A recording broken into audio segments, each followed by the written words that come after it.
telencéfalo, então, ele é essa região toda aqui. São os giros e os sulcos. A razão pela qual o criador pensou em colocar os giros na massa encefálica não foi outra. É por uma questão de acomodação. Ou seja, eles organizados numa estrutura de um tamanho pequeno, tá? Eles fazem com que a área dessa estrutura, a superfície dessa estrutura, seja 3 ou 4 vezes maior. Então, por isso que ela é toda dobradinha como giros, tá? Os giros, então, triplicam a área de superfície, tá? Do telencéfalo. Muito bem, então aqui é o córtex. Córtex, lembrando, é casca do latim, tá? Então nós temos aqui a orientação na vista lateral. Sempre, ó, a frontal ela é mais pontudinha, a occipital ela é mais romba, ela é mais quadrada. O polo occipital ele é mais quadrado, o polo frontal ele é mais pontudinho. Então nós temos aqui o lobo frontal, lobo parietal, lobo occipital e aqui lobo temporal. Nós vamos demonstrar utilizando duas peças para efeitos didáticos, para facilitar. A orientação, nós temos aqui o sulco ou fissura lateral e nós temos aqui a fissura longitudinal. Ela é exatamente abaixo da sutura sagital. Ela é bem mediana. Então nós temos como orientação nessa vista lateral aqui esse sulco bem no centro, que é chamado de sulco central. O sulco central separa anatomicamente o lobo frontal do lobo parietal. Lembrando o nome parietal e nunca pariental. Parietal, como a gente deve chamar, é parede. E pariental vem de parente, vem de pai. Muito bem, então sulco central. Anteriormente ao sulco central, nós temos um giro importante. É o giro pré-central. Giro pré-central. Posteriormente ao sulco central, nós temos outro giro importante, que é o giro pós-central. Então, giro pré-central, giro pós-central. E entre os dois, o sulco central. Vamos então mais à frente. Nós temos ainda anteriormente ao giro pré-central, um outro sulco, o sulco pré-central. Então, sulco pré-central, giro pré-central, sulco central, giro pós-central. E este outro sulco também, se esse aqui é pré-central, este será sulco pós-central. Vamos repetir. Então nós temos aqui, ó, antero-posterior, no sentido antero-posterior. Sulco pré-central, giro pré-central. Sulco central, giro pós-central, sulco pós-central. Falando um pouquinho da parte funcional, aqui no giro pré-central, praticamente todo ele, nós temos a parte motora. Então aqui é o córtex motor primário da gente. Nosso córtex motor primário corresponde a praticamente todo o giro pré-central. E no giro pós-central é o nosso córtex sensorial primário ou sensitivo primário. Então sempre nós temos uma área primária e uma área de associação. Uma área primária e uma área de associação. A área de associação é que faz é como se fosse um banco de dados. A primária recebe o sinal e identifica. E esse sinal, então, ele é escaneado no banco de dados para ser reconhecido nas nossas memórias passadas, ou seja, aquilo que nós já aprendemos, aquilo que nós já temos gravados aqui. Separando então aqui os lobos frontal e parietal, está o sulco lateral. Sulco lateral.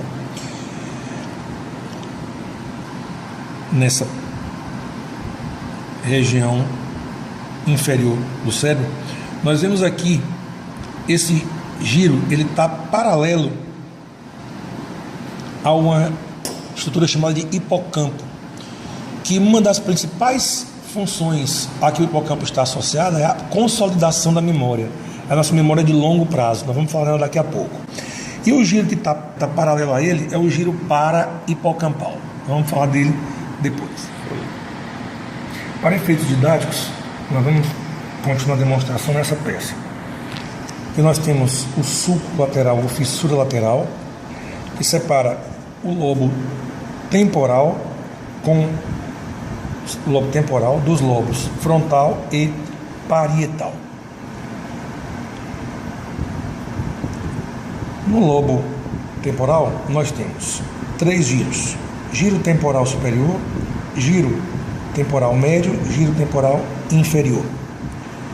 E nós temos 2 sulcos: sulco temporal superior, sulco temporal inferior. Então, lobo temporal, giro temporal inferior, sulco temporal inferior, giro temporal médio, sulco temporal superior, giro temporal superior. Sulco ou fissura lateral. Quando a gente abre aqui na fissura lateral, nós podemos visualizar essa estrutura que é a ínsula. Ínsula vem de ilha, né? Ilha, massa encefálica cercada por massa encefálica de todos os lados. A ínsula. Nós temos aqui os giros curtos da ínsula e aqui o giro longo da ínsula. Aqui dá para a gente visualizar essa parte posterior do ventrículo lateral. E aqui eu quero mostrar para vocês, isso aqui é o hipocampo, que está relacionado com a memória da gente de longo prazo. Ele é o consolidador da memória. Aqui tem umas ondinhas aqui, como se fossem uns dentinhos, é chamado de giro denteado. Então, giro denteado, hipocampo. E esse giro que está aqui, ao lado do hipocampo, é o giro para hipocampal. Giro para hipocampal. Esse aqui é o corte frontal, anterior ou ainda coronal, que mostra aqui o telencéfalo, mostrando essa parte mais escurinha, contrastando com essa mais branquinha aqui, onde está em 2. Essa mais escurinha é a casca, é o córtex, é a substância cinzenta. Ela tem em torno de 5 a 7 milímetros a espessura dela, e ela é formada por corpos de neurônios, tá? Neurônios sem mielina, tá? De mais celularidade, está aqui no córtex. E mais internamente nós temos a substância branca. Mas no meio da substância branca nós temos alguns núcleos que nós não demonstramos nas peças aqui por uma questão óbvia, não dá para a gente visualizar. Uns núcleos de substância cinzenta, de onde o tálamo faz parte, tá? Que são os núcleos da base, que a gente não pode se confundir com gânglio. Não existe gânglio no sistema nervoso central, sim núcleos, são os núcleos da base. Vamos falar nisso numa outra oportunidade, demonstrando em peças computadorizadas. Então aqui nessa peça nós ainda podemos visualizar, aqui é a ínsula,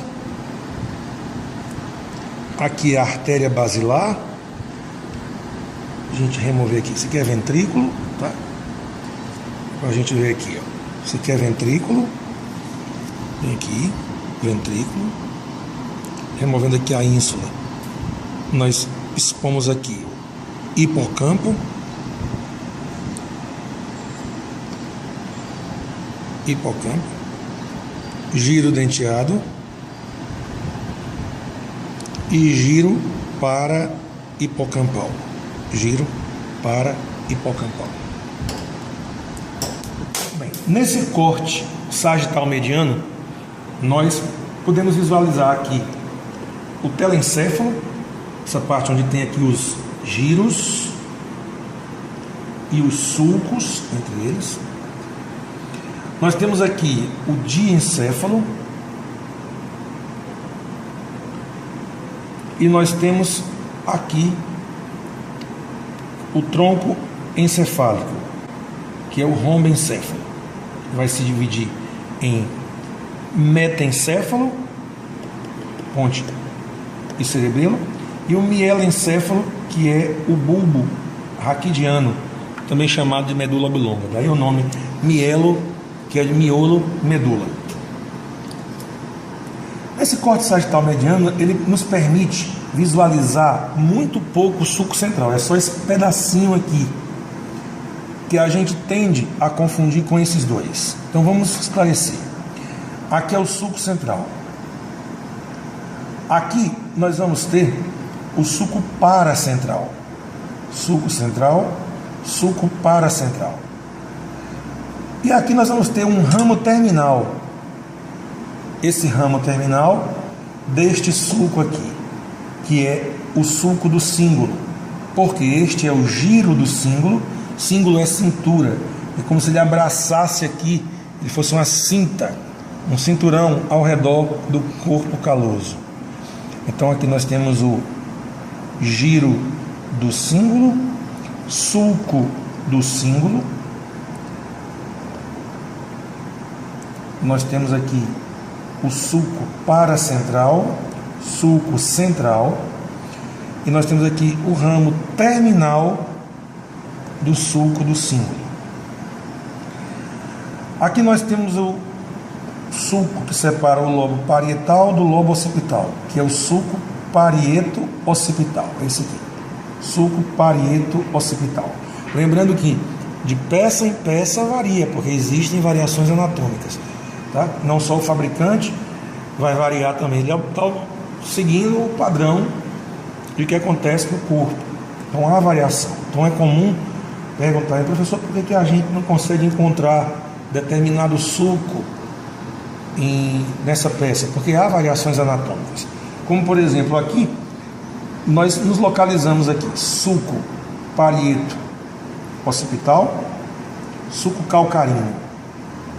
Entre o sulco calcaríneo e o sulco parieto occipital, nós temos uma região chamada de cúneo. E entre o sulco parieto occipital e o ramo terminal aqui do sulco do cíngulo, nós temos aqui o pré-cúneo. Então, pré-cúneo e cúneo. Pré-cúneo e cúneo. Voltando aqui para o giro do cíngulo, ou giro cingulado, ele também recebe um nome muito específico, que é lobo límbico, que ele faz parte do sistema límbico. Várias estruturas dele, né, fazem parte do sistema límbico. Por exemplo, aqui nós temos nessa parte mais anterior dele uma área lógica importante que se relaciona aqui com essa parte posterior, que é o istmo do giro do cíngulo, que está diretamente ligado ao sistema límbico, que é o sistema que organiza as nossas emoções. Istmo do giro do cíngulo. Muito bem, aqui nós temos o corpo caloso, que se divide em rosto, joelho, tronco e esplênio. Corpo caloso, sulco do corpo caloso, separando o corpo caloso do giro do cíngulo. Aqui nós temos o septo pelúcido. Septo pelúcido. Quando a gente remove, a gente consegue visualizar aqui por trás dele os ventrículos laterais e por pertinho do teto do cerebelo, que é esta região aqui toda. Isso aqui, essa estrutura tudo que é o cerebelo. Ele está coberto por uma tenda, que é desse material que aqui está nessa peça em branco, que é dura mater é a tenda do cerebelo, e nessa estrutura da tenda do cerebelo nós temos o seio reto, é um seio venoso, seio reto. Aqui para cima nós temos o seio sagital superior, seio sagital superior. Aqui em vermelho são as granulações aracnoides que reabsorvem o líquor e colocam aqui no seio sagital superior, granulações aracnoides. Onde o seio sagital superior se encontra com o seio reto e com o seio transverso, o encontro dos seios, que está representado por essa bolinha aqui vermelha maior, nós temos a confluência dos seios. Confluência é o encontro, né? Confluência dos seios. A hipófise está alojada na fossa hipofisária da cela turca, que é um acidente anatômico do osso esfenoide, que está aqui na base do crânio. Aqui nós temos então os seios esfenoidais, tá? Cela turca. E aqui nós temos essa estrutura também de dura mater, uma meninge, que ela forra a cela turca. É o diafragma da cela. Diafragma da cela. Então, o diafragma da cela também é dura mater, também é estrutura de meninge. O teto do cerebelo. E aqui esses seios são chamados de seios da dura mater porque eles estão encravados dentro da estrutura de dura mater.